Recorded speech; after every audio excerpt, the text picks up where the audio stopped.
سبق نمبر 3، خاموش دعوت کی حکمت عملی۔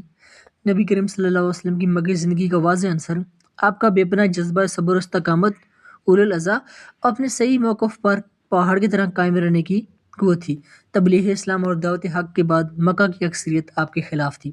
وہ ہمیشہ آپ کے اور مٹھی بھر مسلمانوں کے در پہ آزارتے، انہیں تکلیف پہنچاتے اور ایذاں دیتے، دیر رات اسلام کے خلاف اور پیغمبر اسلام اور متبعین کے اسلام کے خلاف سازشیں کرتے۔